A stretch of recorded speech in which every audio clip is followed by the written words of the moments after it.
이번엔 근대에서 현대에 이르기까지의 원주율 계산에 대하여 알아볼게요. 앞으로 등장할 복잡한 수식은 중등 수학의 범위를 벗어나 고등 수학에서 배우는 기호가 많지만 원주율과 관련된 일련의 과정이므로 구체적인 수식의 의미보다는 전체적인 흐름에 주목해서 이번 강의를 들어주시면 되겠습니다.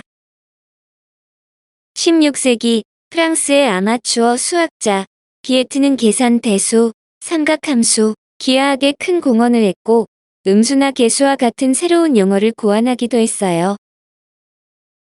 그는 1593년 다양한 수학 문제 8권이라는 책에서 정사각형으로부터 시작해 변의 개수를 2배로 늘려가면서 넓이의 비를 이용하여 그 결과가 원주율 파이를 포함된 등식을 찾아냈어요.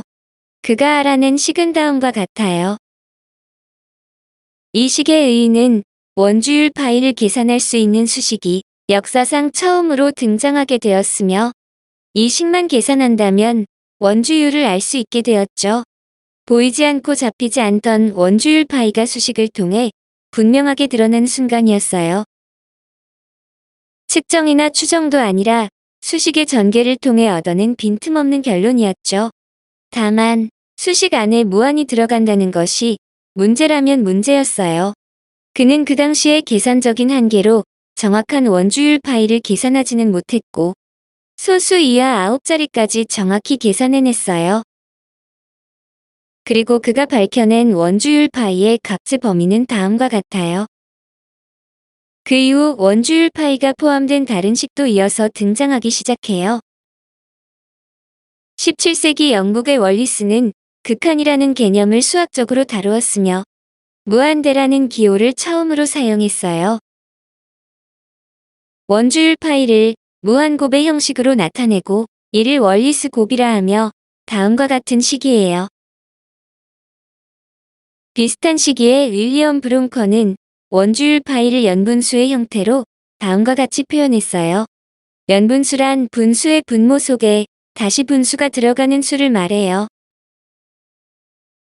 또한 비슷한 시기 스코틀랜드의 그레고리와 독일의 라이프니츠가 독립적으로 발견한 것으로 그레고리 라이프니츠 급수라고 불러요. 이는 원주율 파이를 무한항의 합으로 최초로 표현했다는 의의가 있어요. 무한이 이어지는 홀수분의 1을 덧셈과 뺄셈을 번갈아 하면 4분의 파이에 점점 더 가까워진다는 사실을 발견한 거죠. 그리고 18세기에 이르러 스위스 수학자 오일러는 빛의 세기에 관한 문제를 해결하는 과정에서 자연수 제곱의 역수들의 합을 계산하려고 할 때 그 결과가 원주율 파이와 관련되어 있다는 것을 우연히 발견하게 됩니다. 현대에 들어서는 1914년 인도의 라마누잔이 초기화 급수 공식으로 다음과 같은 식을 만들었어요. 라마누잔은 불우한 가정환경으로 인해 정규 교육 과정을 거치지 않고 집안의 어딘가에서 찾아낸 수학 공식집을 읽으며 수학의 흥미를 느꼈다고 해요. 제대로 된 수학 연구를 하고 싶었던 그는 자신이 정리한 노트를 영국의 저명한 수학자들에 보냈지만 대부분 무시를 당했고 수학자 헤럴드 하디가 그의 노트를 보고 리만 제타 함수와 관련된 것을 알아보고 즉시 영국에 초청하여 캠브리지 대학에서 학위를 받고 연구를 계속했어요. 향수병으로 영국 생활에 제대로 적응하지 못하면서 인도로 귀국했으나 당시 채식 위주의 식생활을 하고 있던 중 전쟁으로 채소 공급이 끊기자 제대로 식사를 하지 못해 결국 영양실조와 합병증으로 안타깝게도 32세의 나이로 요절하게 됩니다.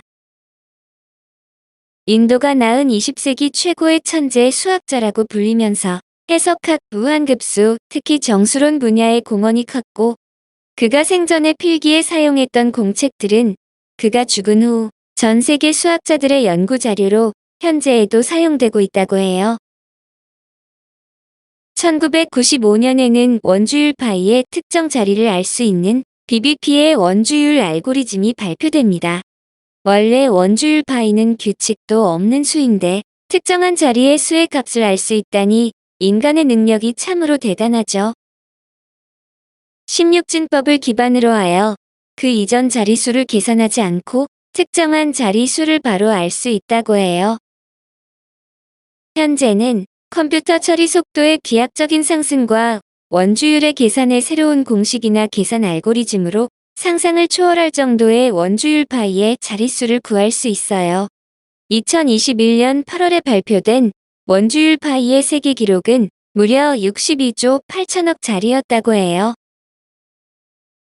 원주율에 대한 수천 년간의 역사는 오늘날에도 진행 중이며 잡을 수 없는 수를 잡고자 해왔던 인류의 위대한 발자취의 흔적이자 앞으로도 이어질 유산에 존경의 박수를 보냅니다.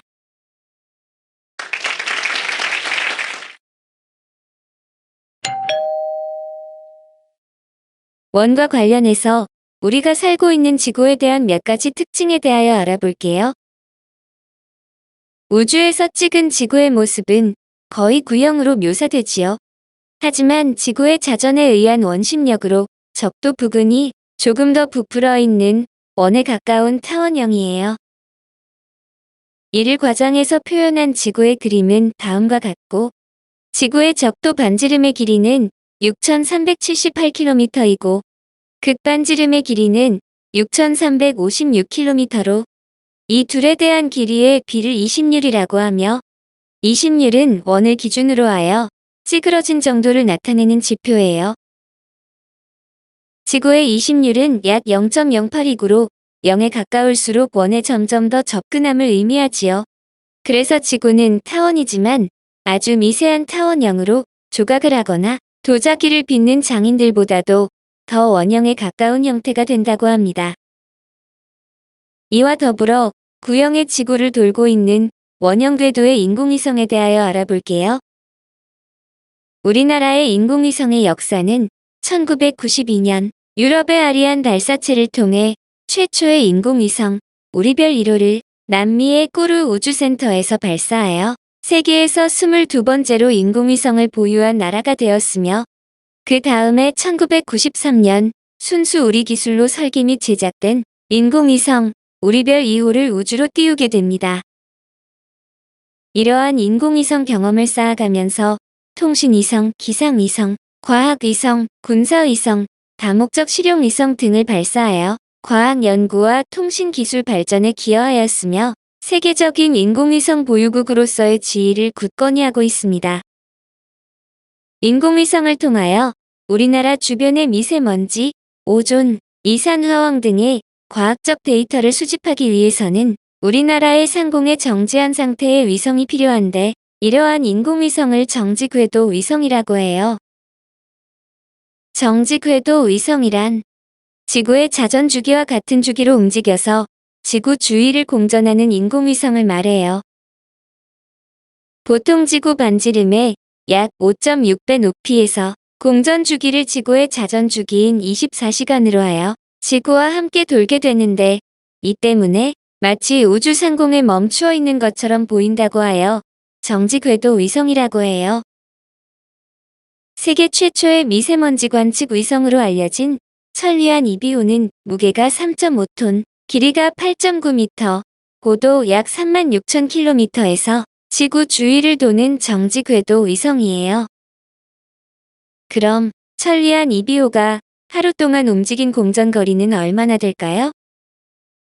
지구의 반지름의 길이가 6,378km, 위성의 고도가 36,000km일 때 공전 궤도의 반지름의 길이는 지구의 반지름에 위성의 고도를 더해야 하므로 42,378km가 되죠. 다음과 같은 그림으로 나타내보면 우주에 떠있는 위성에 대하여 지구의 중심에서 지표면까지의 거리는 지구의 반지름의 길이가 되며, 지표면에서 위성까지의 거리는 위성의 고도가 되므로 이를 더하면 위성의 공전 궤도의 반지름이 됩니다. 초등 수학에서 배운 원의 둘레 길이는 지름 곱하기 원주율로 3.14 곱하기 지름이 되므로 다음과 같은 식이 되고, 이를 계산하면 266,133.84km가 됩니다. 즉, 하루에 약 266,134km를 지구와 함께 돈다는 거예요. 여기서 원주율을 계산할 때 3.14를 사용했어요. 3.14는 원주율의 어린 값으로 참값이 아니죠.